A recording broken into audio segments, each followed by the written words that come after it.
Salut à tous, c'est Kestra pour SFDC, on s'en fout de ça, rap, musique. Merci pour l'invitation, on est ensemble. Yo tout le monde, c'est OSFDC, j'espère que vous allez bien. Je suis content moi parce que depuis la sortie du projet Hashtag Grand l'Argent de mon frérot Kestra et du frérot Nifka, j'attendais avec impatience de concevoir enfin cette première interview test avec Messenger. Pourquoi avec Messenger? Parce que malheureusement, n'ayant pas pour le moment le temps de les rencontrer directement en face, je me suis dit que j'allais improviser ce type d'interview et j'avoue que quand j'ai vu la participation complète autant de Kestra que de Nifka, je ne pouvais vraiment qu'aller jusqu'au bout de ce projet. Donc, ce podcast de rap est là. C'est une interview, c'est exclusif, mais avant, générique.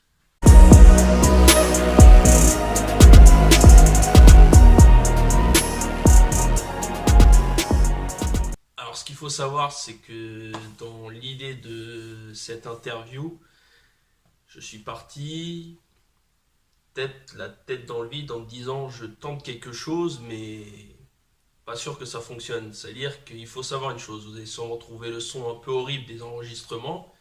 Ce qu'il faut savoir, c'est que j'ai utilisé seulement mon téléphone, le mode screenshot des vidéos, et que j'ai dû caler au mieux le téléphone pour avoir le son le plus possible, quoi. Donc ce qui donne un peu un son comme quand on l'entend au téléphone de temps en temps, quoi. Donc j'espère que cette première expérience à travers cette interview vous tentera, et si c'est le cas, on continuera, et puis même si ça vous plaît pas, je continuerai quand même parce que je pense que même quand tu rencontres pas les gens, si tu arrives à avoir un bon feeling, ça peut apporter quelque chose. Pour Kestra, parce qu'évidemment j'ai fait cette interview en deux parties, je lui ai posé les questions les plus simples. Donc déjà, d'où le nom Kestra? En fait, à la base, c'était strike. C'est comme au bowling quand tu touches toutes les quilles.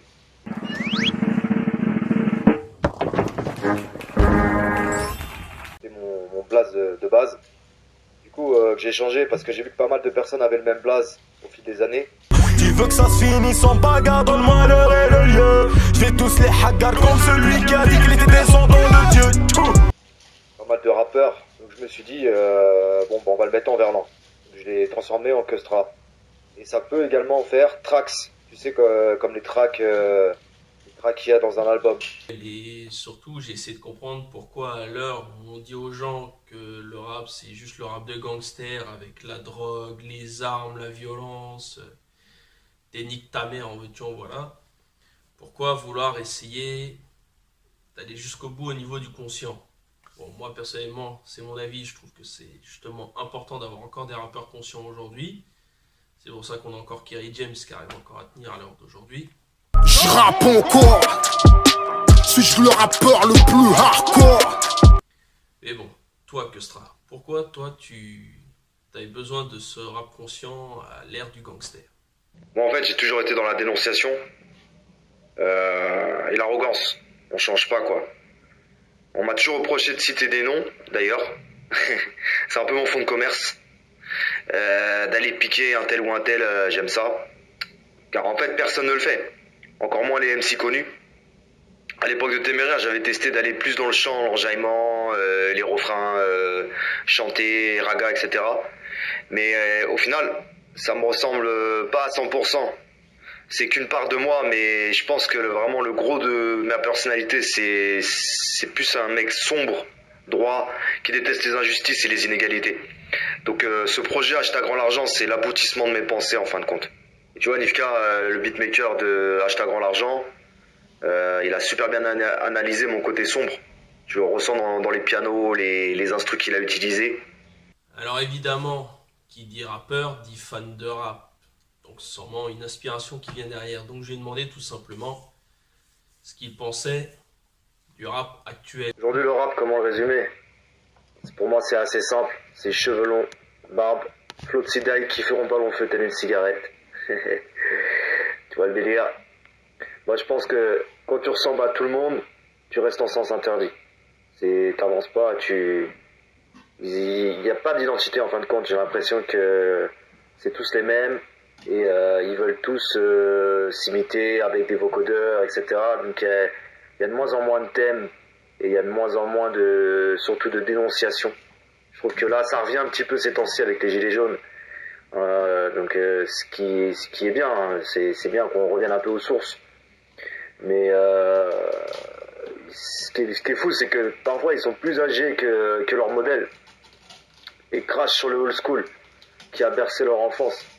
C'est une mauvaise évolution en fait de ce mouvement qui à la base est issu de quartiers déshérités et de gens qui ont des choses à raconter en fin de compte.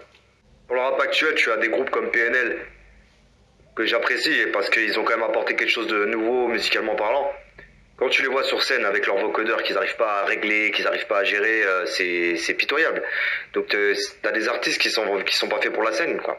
Après t'as des mecs comme Jules aussi qui reprend des mélodies des 90s, tu sais la dance des 90s.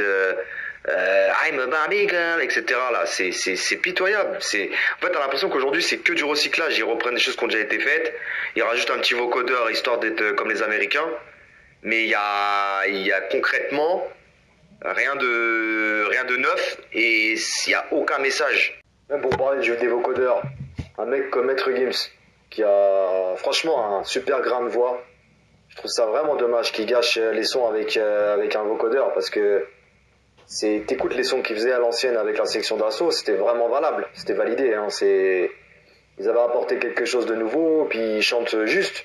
Je vois pas l'intérêt de rentrer dans le moule, de mettre un vocodeur tout simplement parce que les autres ils le font. Mais j'ai l'impression que maintenant, si tu mets pas de vocodeur, en gros, tu peux pas faire de rap, quoi. C'est ça.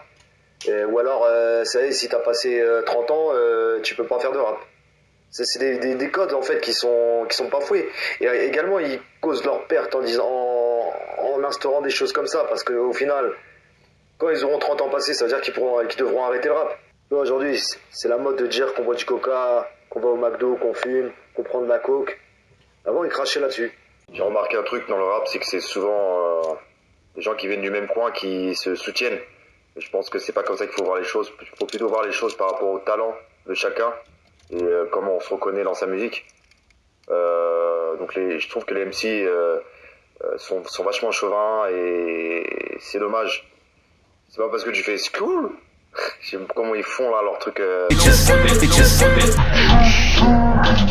Qu'il faut le faire aussi. Il faut trouver son identité, il faut savoir sur quel pied danser.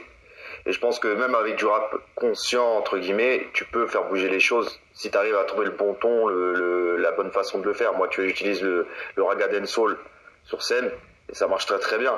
Je dénonce des choses et puis en même temps, les gens bougent la tête et tu les vois sauter. J'arrive même à faire des pogos avec certaines personnes dans certains contextes. Parce que moi, je fais souvent des concerts punk, des concerts reggae avec les pirates et justement, j'ai remarqué ça, que c'est un public qui était très réceptif.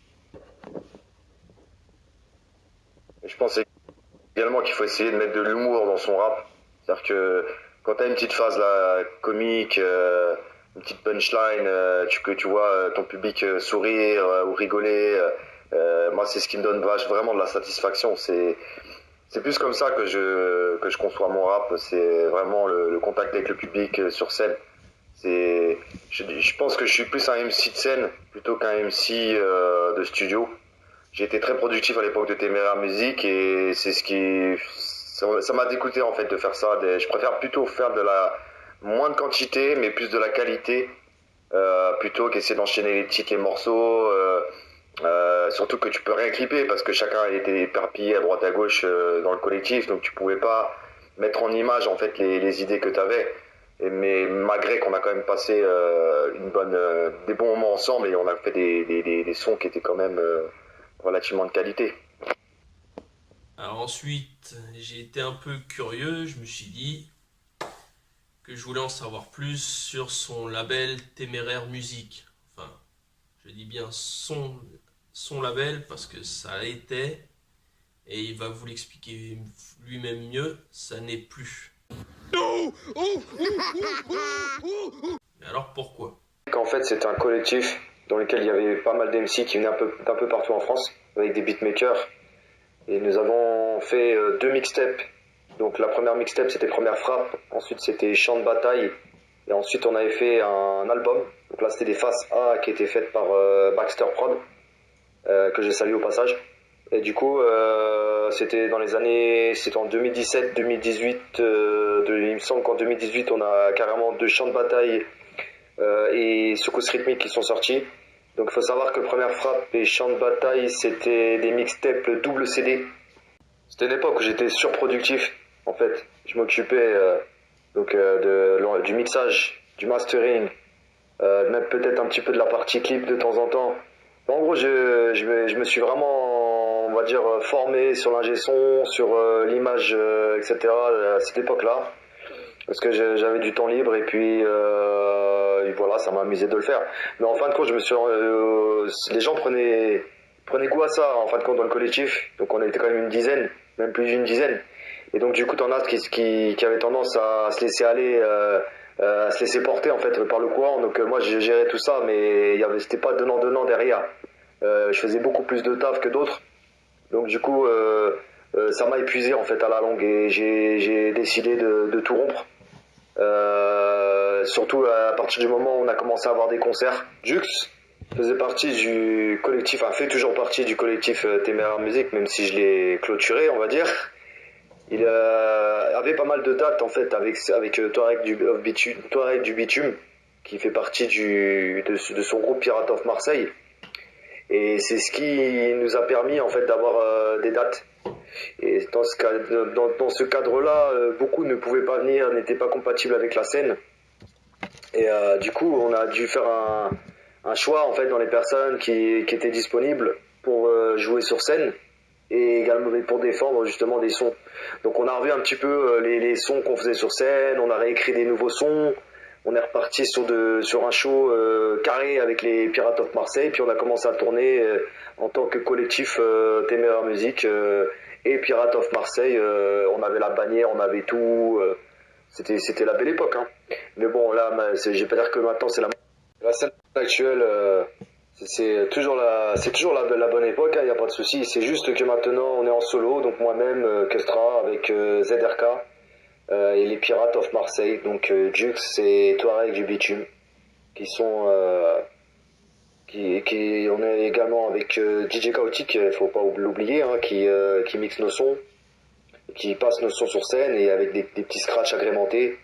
Donc voilà, on a un show qui est structuré et qui on va dire qui mélange bien les styles, parce que c'est vrai que Jux et Touareg du Bitume, c'est pas mal reggae ce qu'ils font. Moi, j'ai toujours été un petit peu dans le raga également. Je suis pas que rap. Et ZRK, lui, c'est plus hip-hop, mais plus rap, on va dire. Mais disons que ça mélange un peu tous les flows et ça donne des couleurs à notre show. Donc voilà, on est parti comme ça depuis 2018. On va dire qu'on commence à avoir pas mal de scènes. Donc là, on en a eu pas mal aussi en 2019, un petit peu moins qu'en 2018, mais c'était juste le temps de refaire un petit peu le point sur les morceaux, etc. On va dire que les shows sont beaucoup plus carrés qu'en 2018, parce qu'à force de les répéter, bien entendu, tu les maîtrises bien. On rajoute des petits sons par-ci par-là. Là, mon projet Hashtag Rend l'argent, du coup, j'ai quelques solos que j'ai rajoutés. Et puis également les Pirates of Marseille qui ont des morceaux en plus. ZRK aussi est assez productif en ce moment. Donc ouais, ça se fait au fur et à mesure en fin de compte, hein. La scène c'est ce qui nous fait vivre, ça nous permet de vendre nos projets, justement. Hashtag Rend l'argent, moi je le vends directement sur scène, à prix libre. Donc c'est une super connexion, les Pirates of Marseille, gros big up à eux et puis on continuera jusqu'en 2030, t'inquiète, on est là. Alors évidemment, comme c'est très conscient comme projet, j'ai voulu en savoir plus sur l'idée du concept de Rend l'argent. Pourquoi faire ce projet et qu'est-ce qui l'a inspiré pour pouvoir réaliser ce projet. Le projet il est parti d'un premier son qui était La France sous pression. La France est sous pression, dur d'esquisser un sourire. La force est dans le caisson, les oreilles vont-elles souffrir? Le peuple est dans le sommeil, en marche à reculons vers leur monarchie.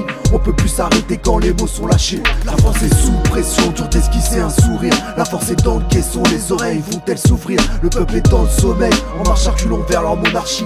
On peut plus s'arrêter quand les mots sont lâchés. qui sera d'ailleurs dans la compilation La France sous pression 2, géré par AMG, le site AMG. Et en fait, c'est un morceau que j'avais écrit au lendemain des présidentielles, au passage de Macron. Et il y avait tant de choses à dire que dès les premières mesures, dès son arrivée au pouvoir, que ça a été facile d'écrire ce morceau et d'ailleurs les autres, parce qu'on voit la continuité. Bon, évidemment, j'ai essayé donc après cette explication sur le projet, d'en savoir plus sur. Donc déjà, il a parlé de Nifka, donc big up à lui parce que vous le verrez dans la partie 2. Mais alors évidemment, comme c'est très politique, je lui ai demandé tout simplement ce qu'il pensait de la politique à l'heure actuelle et comment il voit la politique d'aujourd'hui et son impact sur le pays. Il nous a donné son avis personnel. Moi en fait, je suis un des rares rappeurs qui est politisé. Pour le moment, je pars du principe que la violence et l'abstention ne fonctionnent pas. Car en face, on a des Robocop blindés de primes qui sont abattables. Donc au final, tu peux rien faire contre eux. Et le vote blanc n'est pas pris en compte. Donc de toute manière, tu peux rien faire en fait. C'est-à-dire que si tu laisses les choses comme elles se font, ce sera toujours le même scénario, ce sera l'extrême droite contre la droite. Il y a un programme qui m'a parlé aux dernières élections. C'était le programme de la France Insoumise mené par Mélenchon. Bon, il y a des on-dit sur lui, il y a plein de choses qui se disent qu'il serait franc-maçon, etc. Mais bon voilà, après de toute façon, ils sont tous francs-maçons. Et puis il y a plusieurs taux de franc-maçonnerie, ça il faut se renseigner là-dessus. C'est pas parce que t'es franc-maçon que t'es un méchant, etc. C'est juste que c'est des sociétés secrètes qui se rassemblent pour essayer de changer les choses à leur manière. Donc il y a des francs-maçonneries de gauche et des francs-maçonneries de droite. C'est ce que j'ai cru comprendre. Bon bref, de toute façon, moi je pars du principe qu'il n'y a que un vote qui peut un petit peu rectifier le tir. Donc on a tout essayé, on n'a pas essayé l'extrême gauche. Donc moi je serais d'avis à tester l'extrême gauche, c'est-à-dire François Ruffin, sûrement qui se présentera aux prochaines élections. Et je pars du principe que si ça marche pas, là, effectivement, il y aura des questions à se poser. Est-ce qu'une révolution est envisageable? Le problème, c'est que, on l'a vu avec les Gilets jaunes, la révolution, elle sert pas à grand-chose. Tant qu'il y a des gens qui travaillent, qui font marcher l'économie, que les banques fonctionnent, au final, il ne peut pas y avoir de soulèvement populaire. Donc, de toute manière, à l'heure actuelle, moi, je pense que la seule chose à faire, c'est de voter, on va dire, ce qui est le plus fidèle à tes convictions, c'est-à-dire, moi, c'est l'extrême gauche. Voilà, je parle bien d'extrême gauche, hein, je dis pas PS, parce que PS en fait c'est de la droite, on l'a bien vu avec François Hollande, même s'il a pas fait que des mauvaises choses, hein, c'est pareil, il faut se renseigner sur sa présidentielle. Moi je me dis, si Mélenchon ou Ruffin n'appliquaient que ne serait-ce 10% de leur programme, les gens comme nous, à 1002, 1003 max par mois, on serait déjà servi. Donc faut arrêter de dire ouais c'est tous des pourris, c'est tous les mêmes, voilà. Et puis on sait très très bien que c'est des gens qui font peur, c'est des gens qui, ça se voit, ils sont sur le terrain, voilà, et même si les gilets jaunes ne les acceptent pas forcément, voilà. Donc moi je serais d'avis d'essayer, de voir ce qui se passera, et puis si ça se passe mal, bah là effectivement je reviendrai sur Média. Mais j'en parle pas plus que ça dans mon rap parce que je sais très bien que c'est tabou et un rappeur qui vote, c'est mal apprécié. Mais ce qui est malheureux, c'est que l'on brûle le peu qu'on a, qu'il suffirait de voter pour incendier ces connards. Mais moi je le dis haut et fort, moi je suis quelqu'un qui vote.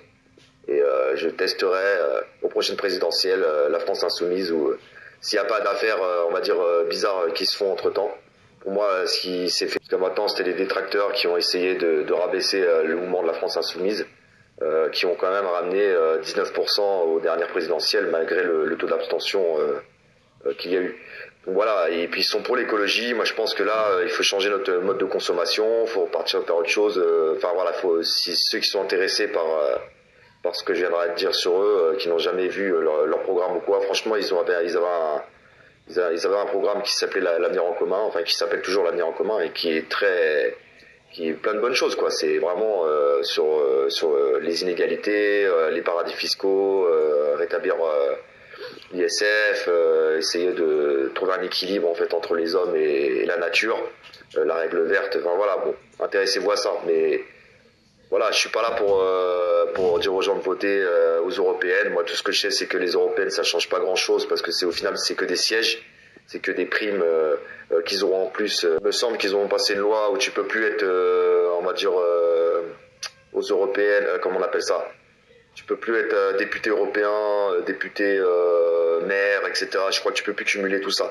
Bon, il faudrait se renseigner là-dessus, mais là, en l'occurrence, si le Front National est en tête, ce sera des sièges, on va dire, ce sera beaucoup de gens du Front National qui auront le statut européen. Ça va leur faire de l'argent, donc ça leur permettra de monter en fait par la suite. Et puis à mon avis, ils connaissent rien à l'écologie, donc ce qui est primordial, c'est l'écologie à l'heure actuelle, donc ça va pas changer grand-chose. Le gros souci qu'il y a en fait quand tu gouvernes, c'est le poids des lobbies. Et je pense que pour détruire les lobbies, il faut faire une sixième république. Et les seuls qui proposaient ça, c'était la France insoumise. C'est-à-dire que tu empêches les lobbies d'influencer les députés dans l'hémicycle. Et c'est les seuls qui proposaient ça avec certaines autres personnes de gauche. Hein. On va pas citer les noms parce qu'ils sont divisés et ça me fait chier. Mais voilà, faut se renseigner sur tout ça. Une chose est sûre, c'est qu'il faut tout revoir au niveau de la 5e République qui est en fait une organisation qui les arrange. On sait très très bien qu'ils ont fait que des aménagements jusque-là et que ça leur permet de passer leur loi comme une lettre à la poste, quoi. Devant nos écrans durs que les fesses bougent. Les soucis s'ajoutent comme les putes sur Facebook. Noël c'est juste une grosse partout sous les multinationales de luxe et les fast-food festoirs. Devant nos écrans durs que les fesses bougent. Les soucis s'ajoutent comme les putes sur Facebook. Noël c'est juste une grosse partout sous les multinationales de luxe et les fast-food festoirs.